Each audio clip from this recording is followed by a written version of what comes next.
Good evening, Kuya Ting. I'm Ronalyn, 26 years old from Nueva Vizcaya po. Pero dito ako nakatira ngayon sa Cubao. Pa-advise po sana ako, Kuya Ting, patungkol po sa karelasyon ko ngayon. Para sa akin po kasi, biktima po ako ng pagsisinungaling. May asawa na pala siya, may 3 anak. Ang problema, huli ko nang nalaman at ngayon may anak na rin kami, isa. Sabi niya kasi sa akin noon, binata siya kaya nakipagrelasyon ako sa kanya. Dahil gusto ko din naman siya. Sobrang hirap ng kalagayan namin dahil hindi lang ang relasyon namin ang problema, pati financial po dahil gasoline boy po ang work niya. Minimum lang ang kinikita niya tapos hatiin pa niya sa amin ng legal wife niya. At hindi rin ako makapagtrabaho dahil maliit pa ang anak ko. Gusto ko na sanang hiwalayan na lang siya pero nagmamakaawa siya dahil mahal din daw niya ako. Gagawa na lang daw siya ng paraan para madagdagan ang kita niya. Kaya ang gulo ng isip po, Kuya Ting. Hindi ko alam kung ano ang gagawin ko po.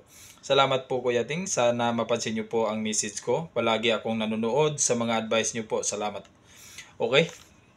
Ma'am Ronalyn, magandang araw din po sa inyo, ma'am. At magandang araw din po sa mga ating tagapanood. Maraming salamat po sa inyong suporta. Sana nasa mabuting kalagayan kayo. Sa mga nagtatanong pala kung magkano ang bayad sa advice ko, wala pong bayad ito. Libre po ito.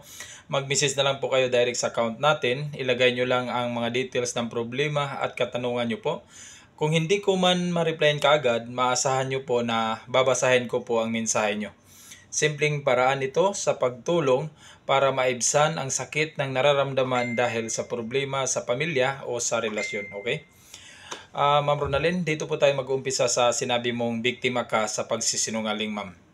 Nakaraang araw po, halos may kaparehas ng ganitong problema at nagawan ko rin yun ng video. Tulad ng sabi ko noon, marami talagang babae ang naging biktima sa ganitong klaseng pagsisinungaling. Kung hindi sasabihin na binata siya o di kaya ay hiwalay na sa asawa. Ang dahilan kasi kaya ginagawa ito ng ibang kalalakihan dahil ang paniniwala nila kapag nagkaroon na ng physical contact doon sa babae, umpisa na ito na maging alipin na siya sa kanyang emosyon. Hindi naman siguro lahat. Pero pag naumpisa na kasi yan ng babae, tuloy-tuloy na yan. Mauulit at mauulit na yan. Kaya lahat ng pagsisinungaling gagawin ng isang lalaki para mapapayag lang ang isang babae.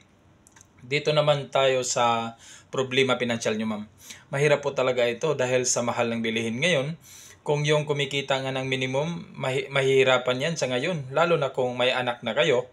Paano na lang yung kalagayan mo, ma'am, na hinahati pa niya yung kinikita niya para sa dalawang pamilya.